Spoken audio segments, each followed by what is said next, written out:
가장 큰 문제는 뭐냐면요.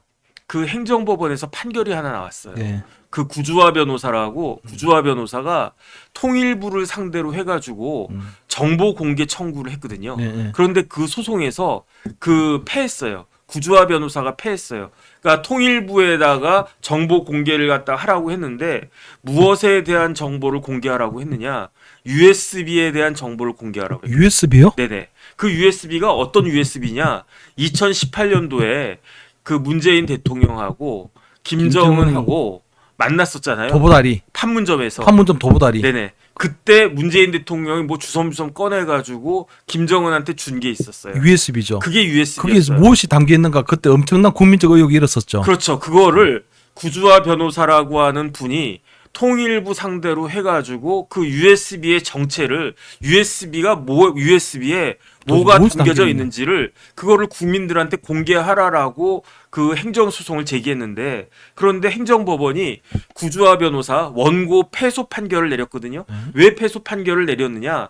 정보공개 청구법에 따르면은 국가안전보장 등의 그런 이유가 있을 때에는 아무리 일반 국민들의 그 알 권리가 있다고 하더라도 국가안전보장 같은 것들이 더 우위에 있는 그런 가치이기 때문에 그때는 정부가 정보 공개를 하지 않아도 된다. 이런 그 규정이 있기 때문에 그 규정에 근거해서 행정법원이 통일부 손을 들어준 거거든요. 그런데 뭐라고 이야기했느냐? 거기에 그래서 제 생각에는 사실 그 USB에 뭐가 담겨져 있는지를 국민들한테 밝혀야 된다라고 생각을 하는데 어쨌든 행정법원이 안 밝혀도 된다라고 했으니까 어쩔 수 없고 그런데 행정법원의 판결 내용 중에 굉장히 중요한 내용이 들어있어요. 그게 뭐냐면은 그 USB에 그 국가 기밀이 담겨져 있다는 거거든요. 그러니까요. 그런데 그 국가 기밀을 우리나라 대통령이 누구한테 넘겨줬다는 겁니까? 김정은한테 넘겨준 거잖아요. 제가 찾아봤어요. 그러니까 국가 기밀의 정의가 어디에 있나? 예. 제가 찾아봤거든요. 국가 기밀에 대한 정의가 뭐 형법에 있는 것도 아니고 뭐 다른 법에 있는 것도 아니고 어디에 있냐면은 국가정보원 법에 있어요. 국가정보원 법에 있더라고요. 근데 국가정보원법에 어떻게 규정하고 있냐면 국가 기밀이라고 하는 건 무엇이냐? 국가의 안전에 대한 중대한 불이익을 피하기 위해서 한정된 인원만이 알 수 있도록 허용되고 다른 국가나 집단에 대해서 비밀로 할 사실이나 물건이나 지식으로서 국가 기밀로 분류된 사항. 이게 국가 기밀에 대한 정의거든요. 그러니까 국가 기밀은 뭐냐면은 국가 안전과 관련된 그런 사항이고 두 번째 그렇기 때문에 많은 사람들이 알면 안 되고 그 국가 기밀을 취급할 수 있는 한정된 소수의 사람들만 알아야 되고 그 다음에 무엇보다도 다른 나라나 다른 해외 집단이나 이런 데에 대해서는 그런 그 다른 나라가 알아서는 안 되는 비밀이어야 한다. 이 세 가지거든요. 그런데 여기에 해당하는 내용이 담겨져 있는 USB를 우리나라 대통령이라고 하는 사람이 그 북한에 김정은에게 줬다는 거 아니겠습니까? 그런데 왜 그 부분에 대해서 제대로 밝히지 않는지 저는 그게 이해가 되지가 않고요. 그 다음에 그 김정은이 어떤 사람입니까? 북한을 지금 통치하고 있는 사람이잖아요. 근데 북한은 어떤 나라냐? 북한이 우리나라 동포입니까? 뭐 동포라고 할 수도 있겠죠. 그런데 중요한 건 뭐냐면은 작년 말부터 올 초까지 북한에서 뭐라고 이야기하고 있느냐? 그 북한은 대한민국을 더 이상 우리나라 동포라고 보지 않겠다고 그랬어요. 그렇죠. 대한민국을 적대국이라고 규정을 해버렸어요. 그러면 그 이야기는 뭐냐면은 북한에서 우리나라를 적대국이라고 규정을 했으니까 우리나라 입장에서도 북한은 뭐가 된다? 적대국이 될 수밖에 없는 거잖아요. 그렇다라고 하면 문재인 대통령은 적대국의 수장에게 우리나라 국가 기밀을 USB에 담가 가지고 이걸 갖다 건네줬다는 이야기밖에 되지 않습니다. 일종의 이적 행위가 되는 거죠. 그러니까요. 그러니까 저는 다른 걸 다 떠나가지고 그 뭐 이런저런 이야기들이 많이 있어요. 뭐 김의겸 그 당시 청와대 대변인이 뭐라고 이야기했느냐, 뭐 그 USB 안에 뭐 발전소, 뭐 원전 이런 내용이 담겨져 있다는 뉘앙스로 이야기한 적도 있고. 그런 내용들조차도 굉장히 뭐 엄밀하게 따지면 우리 국가 원전도 국가 기밀 사항이거든요. 그러니까요. 예, 거기도 보면은 취급 인가가 없으면 출입할 수가 없는 겁니다. 그렇죠. 거기도. 비밀 취급 맞습니다. 인가가 비밀 있어야 취급 되는 거 인가가 있어야 아니겠습니까? 출입할 수 있습니다. 예. 그러니까 저는 지금까지 이제 오늘 말씀드렸던 뭐 이런저런 이야기들, 뭐 문다혜 씨가 뭐 돈 거래 뭐 어떻게 했다, 좀 이상하다, 수상하다, 궁금하다. 그 다음에 어떻게 그 김정숙 여사가 타지마할에 전용기 끌고 갈 수 있느냐? 이건 무례하다, 말도 안 된다. 근데 이런 문제하고 문재인 대통령이 USB에다가 국가 기밀을 담아가지고 적대국의 수장인 김정은에게 이걸 줬다라고 하는 거는 차원이 다른 문제가 아닌가. 저는 그런 생각이 들어가지고 문재인 대통령은 지금 회고록 쓰고 뭐 그럴 때가 아니라고 저는 생각이 들어요. 그래가지고 저는 문재인 대통령이 국민들한테 도대체 어떤 내용을 김정은에게 USB에게 담아가지고 그 김정은에게 줬는지 그거를 명확하게 밝혀야 된다라고 생각을 아니 하고요. 그럼 이번 해고록에는 그 USB에 어떤 내용이 담겼는지를 설명하지 않았나요? 설명하지 않았던 것 같아요. 그럼 네네. 그 USB에 무엇이 담겨 있는지는 내용이 없고. 그 USB 관련된 내용은 행정법원에서 그 정보 공개 청구를 기각하면서 왜 정보 공개 청구를 기각하느냐? 그거는 국가 기밀이 담겨져 있는 거기 때문에 이거를 오픈할 수 없다.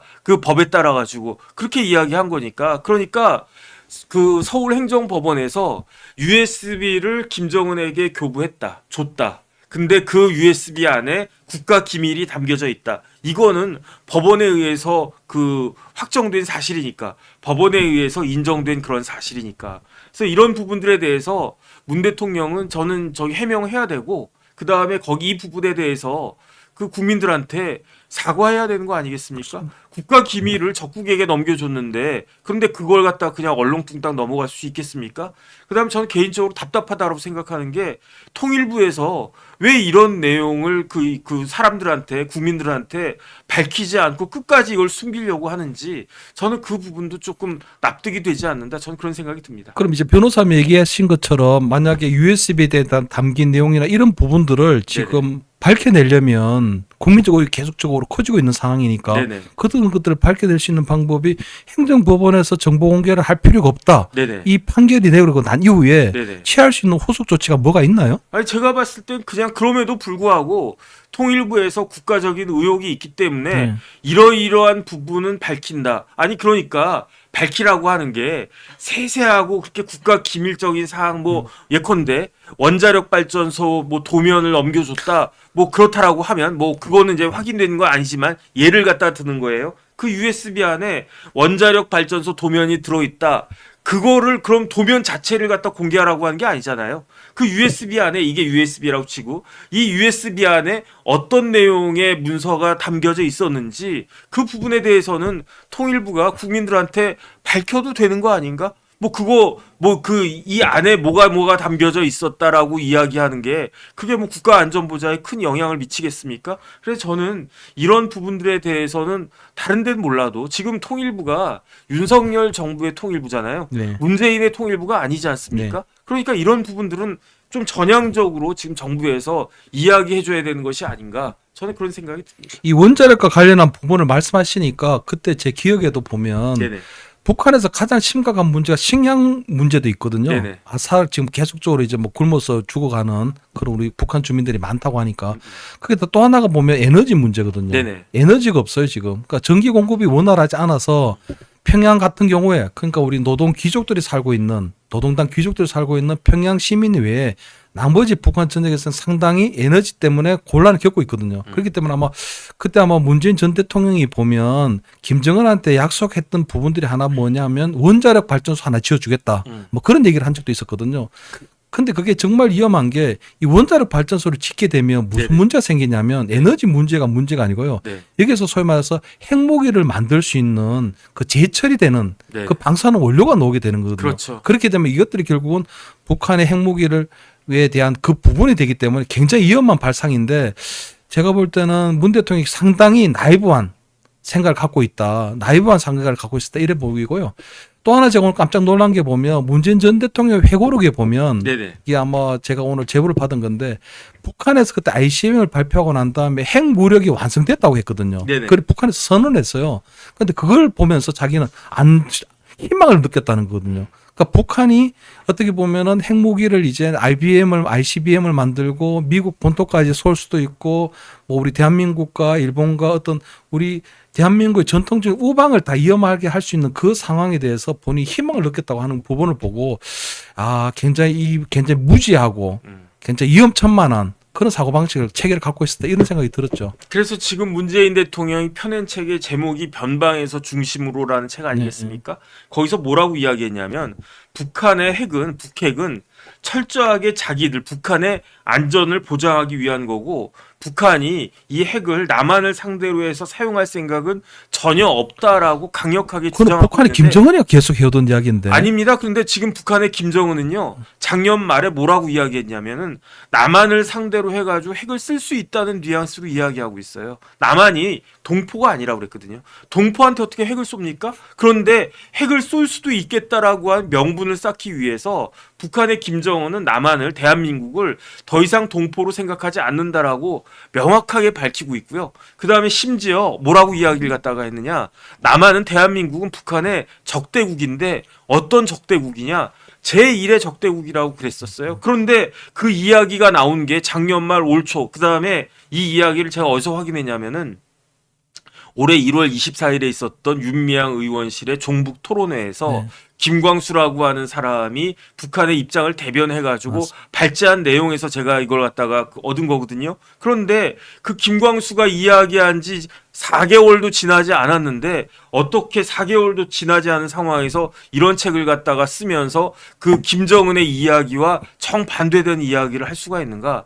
저는 굉장히 납득이 되지가 않고요. 그 다음에 그 와중에 USB 문제가 그 행정법원에 의해서 일단 판결이 났기 때문에 그렇기 때문에 이런 부분들에 대해서 통일부도 해명해야 되고 문재인 대통령도 해명을 해야 되는 것이 아닌가 저는 그런 생각이 듭니다. 좋습니다. 하여튼 지금 문재인 전 대통령과 관련된 여러 가지 지금 문제들 쏟아져 나오고 있는데 네네. 또 하나 이제 놓친 부분이 보니까요. 뭐 변호사님께서도 아다시피 그 문다혜 양의 어떤 여러 가지 좀 수상증 금전 거래 네네. 또는 뭐 청와대 이제 부모 옆에 이제 얹혀 사는 거 네네. 이런 것도 있지만 또 문다혜 씨와 결혼했던 전 사위가 네네. 또 이스타 항공에 조금 취업한 네네. 이 부분에 대해서도 계속 지금 수사가 진행되고 있고 하잖아요. 네네. 그럼 보면은 결국은 부인, 딸, 전 사위 이렇게 다 전체적으로 지금 상당히 조금 뭐 이 문제가 있는 걸로 이렇게 보이는데 그죠? 그렇게 이렇게 그 종합적으로 그 다음에 아들도 문제가 있었잖아. 아들도 아들도 문제가 있었고 본인 부인 아들 딸 사위까지 아들은 결혼 안 했죠. 아들 결혼했습니다. 아들 결혼했나? 결혼했고요. 그때 아. 보면 여러 가지 공모전을 하는데 네네. 공모전에 다 출품을 해서 네네. 또 그 돈을 다 지원금을 받아갔어요. 네네. 그래서 그때도 보면 아빠 찬스 아니냐, 이게 네. 대통령 찬스 아니냐 하는 그런 의혹들이 벌어지고 이랬었거든요. 네네. 그렇게 보면 지금 전체적으로 보면 어쨌든 문재인 전 대통령이나 뭐 영부인이든 상관없이 공인의식이 굉장히 없다. 공인의식은 전혀 찾아볼 수 없는 거거든요. 네네. 공인의식은 전혀 없고 두 번째는 특히 보면 그래서 제가 만약에 대통령이거나 이러면 가족에 대한 그 부분을 굉장히 좀 엄격하게 할 것 같거든요. 네네. 왜냐하면 본인이 어쨌든 뭐 대통령이 돼도 국회의원만 돼도 사실은 네. 본인의 어떤 가족이나 어떤 부분에 있어 굉장히 조금 주의를 하고 이렇게 몸가짐을 좀 이 처신을 조심할 텐데 네. 그런 것들에 대한 생각이 전혀 없었다 하는 이런 생각이 더 많이 드는 거죠. 아니 그래서 이제 그 사위. 전 사위 2021년도에 이혼을 했대요. 결혼을 언제 했냐면은 2010년에 결혼을 했어요. 문다혜하고 이제 그냥 한국 이름 말고 영어 이름을 제가 말씀을 드리면 영문 이름으로는 그 전 사위가 제임스 선데 2010년부터 2021년까지 그 11년 동안 결혼 생활을 유지했었는데 이 제임스 서가 어디에서 근무했었습니까? 뭐 토리 게임즈인가 뭐 이런 게임 회사에서 근무하다가 게임 회사 출신이 갑자기 어디를 가느냐? 태국으로 가잖아요. 태국에 무슨 회사가 있었냐면은 타이 이스타젯이라고 하는 회사가 있었거든요. 그런데 타이 이스타젯의 그 제임스가 굉장히 높은 그러한 그 지위에 있었는데 이 타이 이스타젯에서 실질적으로 이 회사를 운영했던 사람이 누구냐면은 일본 사람이었어요. 뭐 이렇게 맨날 뭐 죽창가 어쩌고 저쩌고 하면서 뭐 반일 어쩌고 저쩌고 하면서 뭐 일본에는 지지 않습니다. 뭐 어쩌고 저쩌고 그렇게 이야기했는데 막상 사위가 근무했던 회사는 타이에 있는 타이 이스타젯인데 거기에서 일본계에서. 실질적으로 이걸 갖다가 했던 그 직원이 구마다 아키라라고 하는 그러한 훈련 국장이 굉장히 그 타이 이스타젯에서는 중요한 역할을 했다라고 했는데, 이 구마다 아키라가 제임스 서에 대해서 뭐라고 이야기했느냐, 사장보다 더 높아 보인다고 그렇게 이야기했어요. 아하. 사장보다 이 제임스가 더 높아 보인다. 그런데 황당한 건 뭐냐면은 이 제임스라고 하는 그 문 대통령 사위가 게임 회사 출신이라고 그랬잖아요. 예, 게임 회사 출신이 항공에 대해서 뭐 알겠습니까? 예. 항공에 대한 지식 경험 이런 것들이 하나도 없다. 없는데. 그런데 CEO보다 더 높아 보인다. 그런데 제임스가 영어 이름만 영어로 제임스지 영어도 못한다. 아하. 구마다 아키라가 그렇게 이야기한 거 아니겠습니까? 그런데 이 타이 이스타젯의 오너였던 이상직 전 의원이 결국은 이렇게 대통령 사위와 그 딸에 대해서 그렇게 배려를 갖다 막 한 다음에 뭐가 됐습니까? 중소기업 중진공 이사장하고 사장이 됐죠. 예. 그 다음에 또 뭐가 됐습니까? 국회의원 국회의원 됐죠. 공천 받아가지고 그 전중가에서 국회의원 공천 받았으니까 맞습니다. 당연히 국회의원 됐고, 이런 것들이 굉장히 참 그 아주 종합 세트로 이렇게 의혹들이 많은데, 저는 뭐 다른 걸 다 떠나가지고 좀 답답하다는 생각이 들어요. 왜냐하면 문 대통령 관련해 가지고 이렇게 참 납득하지 못할 일들이 많은데, 이런 부분들에 대해서 한마디 이야기 못하고 왜 이렇게 계속 수세적으로만 그렇게 이야기를 갖다 하느냐. 아니 지금 김건희 여사가 그 백 받았다고 해가지고, 정확히는 백도 아니고 파우치잖아요. 이런 파우치. 예. 이런 파우치 300만 원짜리 파우치 받았다고 해가지고 전전긍긍 어쩔 줄 모르는데, 김정숙 여사가 그 전용기 끌고 3박 4일 갔다 오는 그 비용이 얼마였습니까? 한 4억 됐죠. 3억 7천이 예비비, 넘는다고 예. 그랬어요. 그러면은 3억 7천하고 300만 원하고 비교해 보면 120배가 넘잖아요. 그러니까 참 이런 부분들에 대해서 답답하다, 어쨌든 그런 생각이 드는데, 좀 앞으로 많이 나아지기를 한번 기대를 해보겠습니다. 저는 아까 언뜻 우리 태국의 지사장이 네네. 조금 제임스 서가 더 이 사정보다 높아 보인다고 하는 느낌이 드는 게 뭐냐면, 네네. 그때 태국에 가더라도요, 이 대통령 가족들은 대한민국 이 청와대 경호실에서 경호관을 파견하게 돼 있거든요. 네네. 왜냐면은 우리 대통령 가족들이기 때문에. 그럼 결국은 이제 제임스 서가 출근할 때 경호관들이 따라갈 거 아니에요. 네네. 총창 경호관들이 네. 한 명도 아니고 두 명이 따라다니면 네네. 고마다 씨 입장에서 볼 때는 얼마나 무서웠겠어요, 보니까. 아니 그 다음에 사람 이사가 들어오는데 총찬 경호관들 두 명이나 따라 들어오면 그 경호처 직원하고 네. 급전거를 했다는 거잖아요. 누가요? 문다혜 씨가. 문다혜 씨가 그 경호처 직원이 태국까지 따라왔던 사람이었어요. 그럼 경호관이 아니고 그게 뭐 집사네요, 집사. 그거 참 희한하다 그 생각이 들고, 아. 그 다음에 저는 어떤 게 또 있냐면은 그 문 대통령의 사위가 태국에 취직하러 간 게 아니고 이민 갔다고 그랬거든요. 아, 근데 이민이라고 하는 거는 국적을 태국 국적으로 바꿨다는 이야기 아닌가? 그렇죠. 이런 부분들도 좀 확인돼야 되는 것이 아닌가? 만약에 문 대통령의 전 사위하고 딸하고 이민 갔다라고 하면은 참 우리나라 역사상 거의 처음으로 대통령의 딸과 사위가 국적을 대한민국에서 뭐 태국으로 미국, 영국 이런 데도 아니고 태국으로 바꾼 초유의 일이 있었던 것인가? 어쨌든 이런 부분들도 좀 확인이 되어야 되는 것이 아닌가? 저는 그런 생각이 듭니다. 어쨌든 문재인 전 대통령은 퇴임하면서 잊혀지고 싶다고 했는데 네네. 잊혀지기는커녕 제가 볼 때 더 많은 의혹과 논란을 갖고 네네. 다시 이제 뭐 이 전면에 나선 것처럼 이렇게 보입니다. 네네.